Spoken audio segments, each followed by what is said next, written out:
नमस्कार, उत्तर प्रदेश एक्सप्रेस आप देख रहे हैं और मैं हूं आपके साथ काजल दुबे। बुलेटिन की शुरुआत करेंगे झांसी की बड़ी खबर के साथ, जहां पर महारानी लक्ष्मीबाई मेडिकल कॉलेज में स्पेशल न्यूबॉर्न केयर यूनिट में भीषण आग लग गई। हादसे में 10 बच्चों की मौत हो गई है। इस दौरान 16 बच्चे गंभीर रूप से घायल हो गए हैं। वहीं वार्ड की खिड़की तोड़कर 39 बच्चों को सुरक्षित निकाला गया। जानकारी के मुताबिक आग ऑक्सीजन कंसंट्रेटर में स्पार्किंग के चलते लगी है और फिर विस्फोट हो गया। हादसे के तुरंत बाद सीएम योगी ने हाई लेवल मीटिंग की। उन्होंने कमिश्नर और डीआईजी को 12 घंटे के अंदर रिपोर्ट देने के आदेश दिए।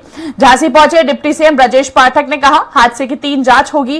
पहली स्वास्थ्य विभाग करेगा, दूसरी पुलिस करेगी, तीसरी मजिस्ट्रेट से जांच कराई जाएगी।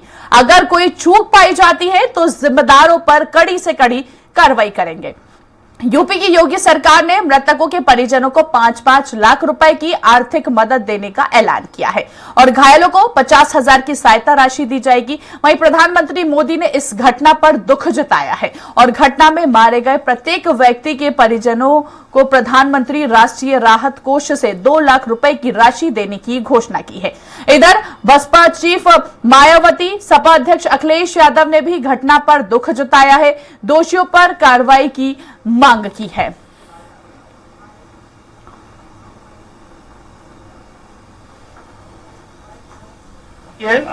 और हम सब परिजनों के साथ मिलकर के बच्चों को आइडेंटिफाइड कर रहे हैं कि किन किन बच्चों की डेथ हुई, किन परिजनों के हैं। घटना के जांच के आदेश उच्च स्तरीय दिए गए हैं। पहली जांच तो शासन स्तर से होगी, जो हेल्थ डिपार्टमेंट करेगा।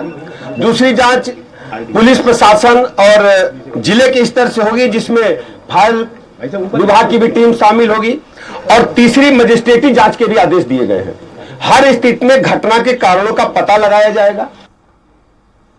जो कम क्रिटिकल होते हैं वो बाहर की तरफ रहते हैं, जो ज्यादा क्रिटिकल होते हैं वो अंदर की तरफ रहते हैं। तो जो अंदर की यूनिट है उसमें संभवतः शॉर्ट सर्किट से आग लगी और उसके बाद जो बाहर की तरफ बच्चे थे वो लगभग सभी बचा लिए गए हैं और अंदर के जो बच्चे थे उसमें से भी काफी बच गए हैं। प्रथम दृष्टया अभी 10 बच्चों के मतलब एक्सपायर होने की सूचना प्राप्त हो रही है और बाकी बचाव कार्य जारी है। देखिए, हमारे एनआईसीयू में छोटे छोटे बच्चे रहते हैं, जो 1 साल से कम के बच्चे रहते हैं। उनके वार्ड में अचानक आग लग गई।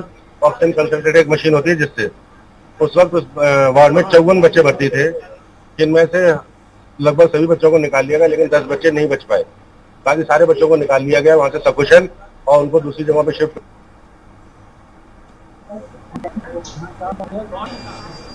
ज्यादा बातचीत करेंगे सहयोगी घनश्याम करेंगे। अधिक जानकारी के लिए हमारे साथ लाइव जुड़ चुके हैं घनश्याम। हादसे की 3 जांच होगी, मुआवजे का यहां पर ऐलान कर दिया गया है, लेकिन बड़ा प्रश्न यह है घनश्याम कि मुआवजे का ऐलान करने के बाद आर्थिक सहायता भी यहां पर की जाएगी प्रदेश सरकार की ओर से। क्या इस तरह की सहायता से बच्चे वापस लौट पाएंगे जिनकी जान चली गई है, 10 मासूम बच्चों की?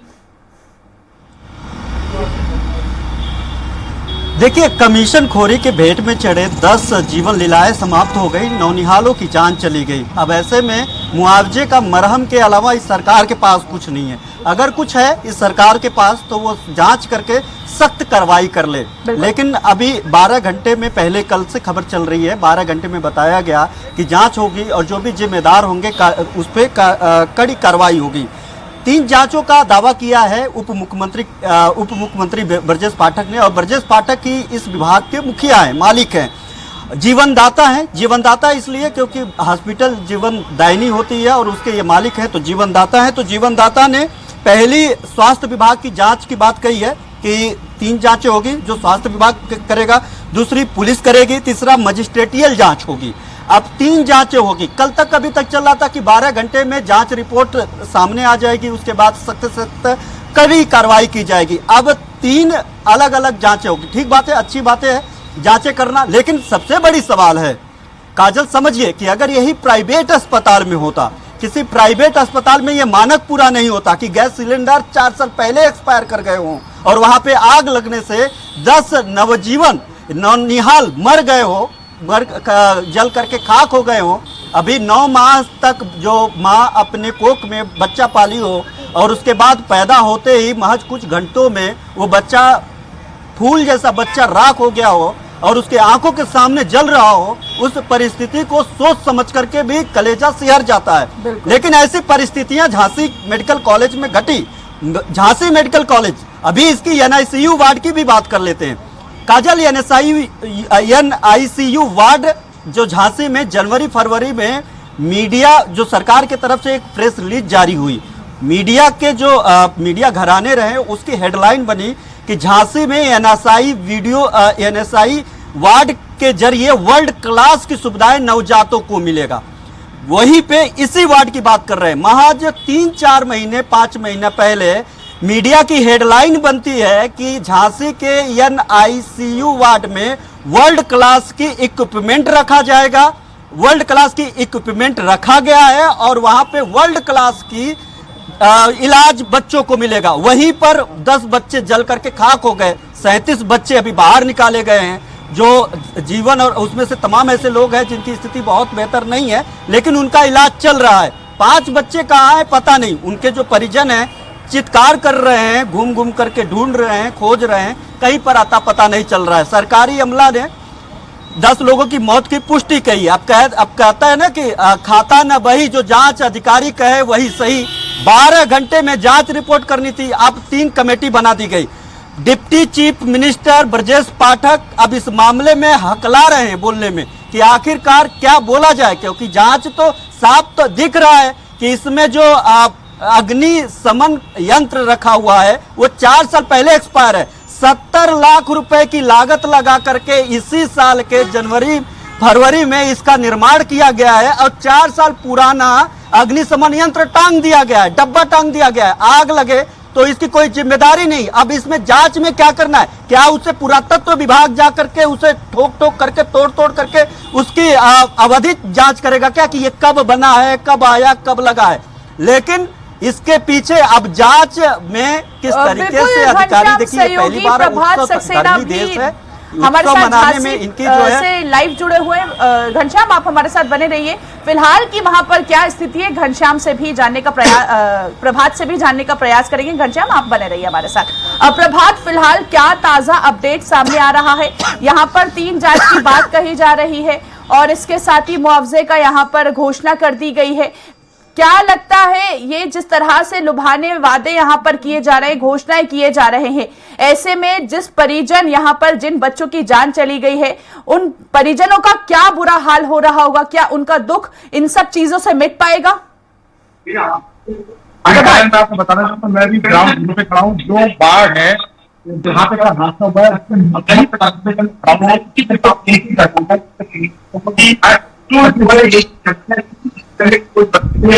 कोई इंतजाम नहीं था। और हादसे के बाद आप इस तरीके से देखेंगे कि देखिए जहाँ जगह जगह पे चप्पल डली हुई है, लोगों ने कल जिस बदहासी में भागे हैं लोग, उसका ये घटना स्थल अपना खुद ही बयान कर रहा है। किस स्थिति से ये यहाँ पे कल भाग मंजर रहा होगा। आप देख सकते हैं कि इसमें जो खिड़की है, जिस खिड़की से तोड़ के बच्चों को और डॉक्टर्स को निकाला गया यहाँ से, ये खिड़की आप देख सकते हैं, इसी खिड़की से तोड़ के निकाला गया और जितने बच्चों को जो बचाए जा सके। और यहाँ पे एक और ताजा मुख्य बात नजर आई है कि जो यहाँ पे सेफ्टी सिलेंडर्स रखे हुए हैं उनकी एक्सपायरी डेट हो चुकी है, उसकी एक्सपायरी डेट निकल चुकी थी। प्रशासन आंख मूंद के सो रहा था और साथ ही यहाँ पे किसी भी जो मेडिकल कॉलेज के कर्मचारी थे उनको किसी भी तरह की ट्रेनिंग नहीं दी गई थी कि कभी अगर कोई आकस्मिक विपदा आए तो वो कैसे इसका इस्तेमाल कर सकें। आप देखिए इसमें जो डेट डली हुई है 24/7/20 डली हुई है। यहाँ पे 9 से 25 पहला ये दिखाया है कि सिलेंडर की डेट डली है। बाकी सारे सिलेंडर, ये निक्को गार्ड का सिलेंडर देखिए, निक्को गार्ड के सिलेंडर में 2023 एक्सपायरी हो चुकी है, जहाँ पे कल घटना हुई है जिसका ये सिलेंडर है। ये दिखाता है कि मेडिकल प्रशासन किस तरीके से अपनी आंख मूंद के सो रहा था और बड़ी घटना का इंतजार कर रहा था। जी काजल। बिल्कुल प्रभात, मेडिकल विभाग की अभी तक किसी प्रकार की प्रतिक्रिया यहाँ पर सामने नहीं आई है। जिस तरह से हम तस्वीरें देख पा रहे हैं, यहाँ पर अग्निशमन तो है लेकिन सिर्फ और सिर्फ शोपीस बन के रह गए हैं ये। जी बिल्कुल काजल, मैं आपको बताना चाहूंगा घोर लापरवाही मेडिकल कॉलेज की सामने आई है। और कल से लेकर आज तक मेडिकल कॉलेज का जो मेन प्रिंसिपल है डॉक्टर एम एस सेगर, उन्होंने छुप के पुलिस की आड़ में अपनी जो है अपना वर्जन दिया, अपना बुलेटिन जारी किया। उन्होंने कहीं भी ये नहीं बताया किसी भी तरह से कि कितने बच्चों की मौत हुई आकर। वो तो प्रशासनिक अमला, जो पुलिस, उन्होंने पूरी रात भर संभाले रहे वो पूरी व्यवस्थाओं को, और उन्होंने आगे से आगे बढ़ के जितने बच्चे बचा सकते थे उन्हें बचाया। प्रशासन इसके लिए देखा जाए तो सराहना का काम किया जी प्रशासन ने। जी काजल, बिल्कुल प्रभात, कब से आखिर इसका यूज नहीं हो पा रहा था? जैसे कि हमने पहले भी जिक्र किया कि इस तरह का ये जो मेडिकल है कॉलेज, ये कहीं ना कहीं सुर्खियों में बना रहता है, फिर भी इस पर कोई एक्शन नहीं लिया गया। किसका संरक्षण आखिर ऐसे अधिकारियों को मिलता हुआ नजर आ रहा है? जी बिल्कुल काजल, इसमें साफ साफ लापरवाही नजर आ रही है। जो आला अधिकारी है, चाहे जो प्रशासनिक हो या जो मेडिकल से संबंधित हो या किसी भी तरीके से किसी विभाग के, वो कहीं ना कहीं एक दूसरे को बचाते नजर आ रहे हैं। घोर लापरवाही सामने आई है, जिसमें कि दुखद 10 नवजात शिशुओं की जान चली गई, लेकिन उस पर कभी भी कोई बोलने को तैयार नहीं है। और सारी जितनी भी लापरवाही है उससे लीपापोती करता हुआ नजर आ रहा है मेडिकल प्रशासन। जी ठीक है, बिल्कुल। प्रभात, आप हमारे साथ बने रहिए। घनश्याम सहयोगी लगातार हमारे साथ लाइव जुड़े हुए हैं। घनश्याम, जैसा कि आपने भी देखा, ग्राउंड रिपोर्टिंग से खुद प्रभात वहां पर पहुंचे, और जिस तरह से तस्वीरें निकलकर सामने आई है घनश्याम, कि जो अग्निशमन है, जो फायर सेफ्टी है, वो सिर्फ कहीं ना कहीं शोपीस बनकर बैठे हुए हैं। उनका लोगों की जिंदगी से कोई लेना देना नजर नहीं आ रहा है। बिल्कुल काजल, अगर वही उसी बात का जिक्र कर रहा था कि अभी इसी साल में जो है सरकारी अमला ने प्रेस रिलीज जारी करके कहा था कि वर्ल्ड क्लास नवजातों को यहाँ पे अब इलाज मिलेगा। वर्ल्ड क्लास नवजातों को इलाज तो देना दूर, यहाँ पे कमीशन खोरों ने और यहाँ के प्रशासन व्यवस्था ने, यहाँ पे लचर व्यवस्था ने 10 लोगों की, नवजात बच्चों की जिंदगियां ले ली। एक तरफ कल देव दिवाली का जश्न मनाया जा रहा था। माना जाता है कि देव जो है पृथ्वी लोक पे आ करके गंगा घाट पे दीपावली मनाते हैं, जश्न मनाते हैं। एक तरफ उसी का जश्न मनाया जा रहा था काशी पे, दूसरी तरफ इन कमीशन खोरों के तौर पे जो कमीशन खोर राक्षस है वो 10 जिंदगियों को लील रहे थे। बिल्कुल घनश्याम, कल बाल दिवस भी था, चिल्ड्रंस डे भी था। देखिए काजल, एक बार सवाल उठा दें। जी बिल्कुल, जैसे कि आप जिक्र कर रहे हैं कि दिवाली का पर्व मनाया जा रहा था, यहाँ 10 मासूम बच्चों की जान चली गई। इनफैक्ट कल चिल्ड्रंस डे था, बाल दिवस था।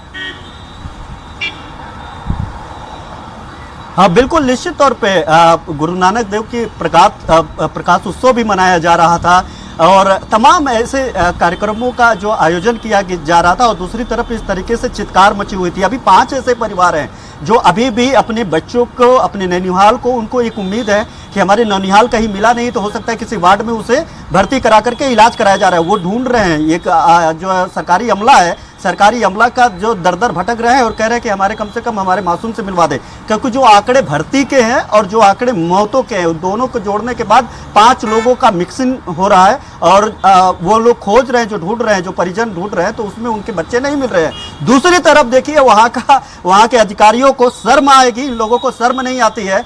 डिप्टी चीफ मिनिस्टर जब झांसी पहुंचते हैं तो जहां पे रहते हैं वहां पे रात के 4 बजे, 4 साढ़े 4 बजे चूना से उसको रंग रोगन किया जाता है स्वागत के लिए। कितनी निरंकुशता इनके अंदर भरी रही होगी, ये कितने इनके अंदर से मानवता का इतना मर गया होगा कि स्वागत के लिए वो रोडे पे फूल बिछा रहे हैं, रेड कारपेट बिछा रहे हैं, चूना से जो है चूना से चारों तरफ वो बैरिकेड कर, वो उसके सिंबल कर रहे हैं, ताकि डिप्टी चीफ मिनिस्टर आए तो उनके नाराजगी को झेलना ना पड़े। वही डिप्टी चीफ मिनिस्टर जो कोरोना काल के दरमियान दूसरे विभागों के मंत्री थे, तो कोरोना काल के दरमियान मुख्यमंत्री योगी आदित्यनाथ को स्वास्थ्य विभागों के बदहाली को लेकर के पत्र लिखा करते थे कि मेडिकल इक्विपमेंट नहीं है, इलाज की चीजें नहीं है, मेडिकल कॉलेज पे इलाज नहीं हो रहा है। आज जब उसके मुखिया बने हैं तो इस तरीके के हालात हैं कि लोग मर जा रहे हैं और अग्निशमन यंत्र जो है अग्निशमन यंत्र काम नहीं कर रहा है, लोग मर जा रहे हैं, जल जा रहे हैं, नेस्तानुभूत हो जा रहे हैं, लेकिन ये इनके जो इक्विपमेंट है काम नहीं कर रहा है। अब जांच के ढेर पे इसको तोप दिया जाएगा, 10 दिन बाद दूसरी और बड़ी घटना हो जाएगी, ये लोग भूल जाएंगे। ये 12 घंटा 6 घंटे ये जब पेपर के हेडलाइंस के लिए होता है, जांच के लिए नहीं होता है। नहीं तो सब साफ तौर पे पता चल रहा है कि यहाँ पे कमीशन खोरी हुई है, यहाँ पे लापरवाही हुई है, पैसा जारी हुआ है और इक्विपमेंट खरीदे गए होंगे, लेकिन इक्विपमेंट जो लगा हुआ है वो इक्विपमेंट काम नहीं कर रहा है, वो इक्विपमेंट महज शोपीस है और इस शोपीस के जरिए लोगों की जो है जो जीवनदान होना चाहिए वहां पे जीवनदान के जगह जीवन ली लेने का काम किया गया है। इसमें अब जांच के नाम पे अब देखिए किन पे गाज गिरता है, किन को पोस्टिंग दी जाती है, किन को नए पोस्टिंग दी जाती है, किन को बैठा दिया जाता है। ये खेला जो है विभाग खेलते रहे हैं, लेकिन ब्रजेश पाठक जो उप मुख्यमंत्री या विभाग के मुखिया हैं, जीवनदाता हैं, उनको कोरोना काल का उस वक्त को याद करना चाहिए जब वो मेडिकल कॉलेज जाते थे और वहां पे वहीं से पत्र लिखते थे, पत्र लिख करके मुख्यमंत्री से कहते थे कि स्वास्थ्य विभाग की लापरवाही से लोगों की जान जा रही है, स्वास्थ्य महकमा काम नहीं कर रहा है, इलाज नहीं हो रहा है, यहाँ पे इक्विपमेंट की कमी है, उसको ठीक किया जाए। और अब ये दूसरी कार्यकाल में 3-3.5 साल हो गया, स्वास्थ्य मंत्री खुद बने हुए हैं कि कैसे मौत हो गई, इसकी जवाबदेही जवाबदेही किसकी है? खुद तो रात में मुख्यमंत्री योगी आदित्यनाथ के जो है उनके पहल पे चले गए हैं, लेकिन कम से कम जांच का नाम पे इतना वक्त तो नहीं लगाइए। एक और परिपाटी खत्म कर दी गई है इस सरकार में। पहली परिपाटी 1-2 लोग अगर किसी गलती से मौतें होती थी तो लोग मंत्री, मुख्यमंत्री, प्रधानमंत्री तक का इस्तीफा मांग लेते थे कि आप इस्तीफा दीजिए, आपसे जिंदगी बचा नहीं सकते। अब ये परिपाटी खत्म हो गई क्योंकि इतनी मौतें हो रही है, इतनी लापरवाहियां सामने आ रही है कि कोई प्रोटेस्ट नहीं कर सकते, कोई बात नहीं मनवा सकते। बिल्कुल घनश्याम, यूं कह सकते हैं कि जिस तरह से आंकड़ा बढ़ता हुआ नजर आ रहा है। एक और हम देख रहे थे कि एक दिन पहले पूरे देश ने बाल दिवस मनाया, दूसरे दिन यहां पर इन नवजात बच्चों ने अपना दम तोड़ दिया। कहीं ना कहीं एक शर्मसार कर देने वाली घटना यूं कह सकते हैं सामने आई है। बहुत बहुत शुक्रिया घनश्याम हमसे बातचीत करने के लिए। प्रभात, आपका भी बहुत बहुत शुक्रिया हमसे बातचीत करने के लिए। तो देखिए यहां पर मेडिकल कॉलेज की ये तस्वीरें आपको बता रहे थे जहां पर आग में झुलसकर 10 बच्चों की मौत हो गई है। कई बच्चे जो है वो घायल हुए हैं जिनका उपचार जारी है।